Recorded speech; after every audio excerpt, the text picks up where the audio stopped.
దయచేసి వినండి అధ్యక్ష. మీరు బాగానే ఉన్నారు కానీ వెనకకెళ్ళి ఎందుకు మరి సౌండ్ బాగా పడతా ఉన్నాయి కొంచెం. నేను ఒకటే అడుగుతా ఉన్నాను అధ్యక్ష, ఏపీ బీహార్కి నిధులు ఇచ్చారని కదా అధ్యక్ష వీళ్ళకు బాధ. నేను ఒకటే విషయం తెలియజేస్తా ఉన్నాను అధ్యక్ష, వారికి స్పెషల్ స్టేటస్ ఇవ్వమని చెప్పి ఆ రోజు గౌరవ ముఖ్యమంత్రి గారు కూడా చెప్పారు, ఆంధ్రాకి స్పెషల్ స్టేటస్ ఇవ్వమని. గౌరవ కేసీఆర్ కూడా చెప్పారు, ఆంధ్రాకి స్పెషల్ స్టేటస్ ఇస్తాం, మాకేం అభ్యంతరం లేదని. నేను ఒకటే అడుగుతా ఉన్నాను, నిజంగా ఆంధ్రప్రదేశ్కి స్పెషల్ స్టేటస్ వచ్చి ఉంటే ఈరోజు ఇక్కడ ఒక్క ఫ్యాక్టరీ అయినా ఉంటుండే అధ్యక్ష. వారిచ్చే స్పెషల్ స్టేటస్కి, వారిచ్చేటువంటి ట్యాక్స్ ఎగ్జామ్షన్స్కి ఈ రాష్ట్రం ఎడారిగా మారుతుండే అధ్యక్ష. ఈ రాష్ట్రం ఎడారిగా మారుతూ ఉండే. కానీ ఈరోజు కేవలం 15,000 కోట్ల రూపాయలు వారికి ఇచ్చినందుకు స్పెసిఫిక్గా 15,000 కోట్లు ఇచ్చిండ్రు, 15,000 కోట్లు ఇచ్చిండ్రు అని చెప్పి మా శ్రీధర్ బాబు గారు చెప్తా ఉన్నారు కదా. మరి ఈ రాష్ట్రంలో 80,000 కోట్ల రూపాయలు ఆన్గోయింగ్ ప్రాజెక్ట్స్ నడుస్తూ ఉన్నాయి. 9,50,000 కోట్ల రూపాయలు గత 10 సంవత్సరాలు ఇచ్చినటువంటి సందర్భం ఉన్నది.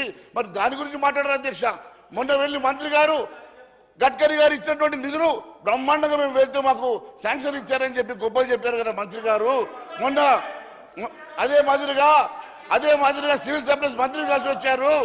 అదే మాదిరిగా వాళ్ళు కేంద్ర మంత్రుల్ని, ప్రధానమంత్రుల్ని కలిసి మరి బ్రహ్మాండంగా మాకు టైం ఇచ్చారు, బ్రహ్మాండంగా మా అడిగిన పనులు చేశారని చెప్పినటువంటి వీళ్ళకి ఈరోజు కేవలం ఆంధ్రప్రదేశ్కి 15,000 కోట్లు ఇస్తే మాకు ఇవ్వలేదని అక్కసుతో మాట్లాడుతున్నటువంటి మరి ఈ పరిస్థితి మంచిది కాదు అధ్యక్ష. ఫెడరల్ స్ఫూర్తి అనేది ముఖ్యమంత్రి గారికి కనీసం ఆ ఫెడరల్ స్ఫూర్తి అనేది ఉండాలి అధ్యక్ష. వారికి బాధ్యతాయుతమైనటువంటి సీట్లో కూర్చున్నప్పుడు కనీసం పెద్ద ఆలోచన చేయాలి తప్ప ఇలాంటి చిన్న చిన్న అంశాల మీద ఈ రకంగా సభా టైంని వేస్ట్ చేయడం అనేది మంచిది కాదు అధ్యక్ష. ఒకవేళ చెప్పాలనుకుంటే మరి ఈరోజు 80,000 కోట్ల రూపాయలు ఆన్గోయింగ్ ప్రాజెక్ట్ గురించి కూడా డిస్కస్ చేయమనండి. అదే మాదిరిగా 9,50,000 కోట్ల రూపాయలు ఈ రాష్ట్రానికి గత 10 సంవత్సరాల్లో ఇచ్చిన సందర్భాన్ని కూడా మాట్లాడమనండి. అవేమి కాకుండా కేవలం అక్కడ 15,000 కోట్లు ఇచ్చారు, మాకేమి ఇవ్వలేదు అంటున్నారు కదా అధ్యక్ష. మరి డిపిఆర్స్ ఏమైనా సబ్మిట్ చేశారు అధ్యక్ష? మూసీ నది కట ప్రక్షాళన కోసం 10,000 అడిగితే ఇవ్వలేదు అంటారు. అయ్యా, మీ మూసీ ప్రక్షాళనకు 10,000 కోట్లు కాదు, మీరు డిపిఆర్ ప్రాజెక్ట్ ఇచ్చారా?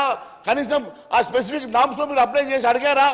కేవలం ఎందుకండి ఆ రోజు వాళ్ళు కాళేశ్వరంని 16,000 నుంచి 1,00,000 కోట్లు చేసుకొని ఏటీఎం చేసుకున్నట్టుగా మీరు కూడా ఈ మూసీని అడ్డం పెట్టుకొని 1,00,000 కోట్లు 1,50,000 కోట్లు చేసుకొని ఏటీఎం చేసుకోవాలని ప్రయత్నం చేస్తూ ఉన్నారా? మీ ఆలోచన వెనుక ఉన్నటువంటి మతలం ఏందో నాకు తెలుసు. ఖచ్చితంగా మీరు మూసీ నదిని మీ ఆస్థాన గుర్తుదారుల కోసం ఒక ప్రాజెక్టు తయారు చేయడానికి విషపూరితమైనటువంటి ఆలోచన చేస్తున్న సంగతి ఈరోజు నేను తెలియజేస్తాను అధ్యక్ష. కేంద్ర బడ్జెట్ వ్యతిరేకంగా ఈరోజు మరి ఈ రకమైనటువంటి అసెంబ్లీ తీర్మానం చేయడం వెనుక మరి మతలం ఏందో తెలియాల్సిన అవసరం ఉంది అధ్యక్ష. ఈ కాంగ్రెస్ పార్టీ మతలం ఏంది? రేపు తెలంగాణ బడ్జెట్లో మాకు కూడా అన్యాయం జరిగిందని చెప్పి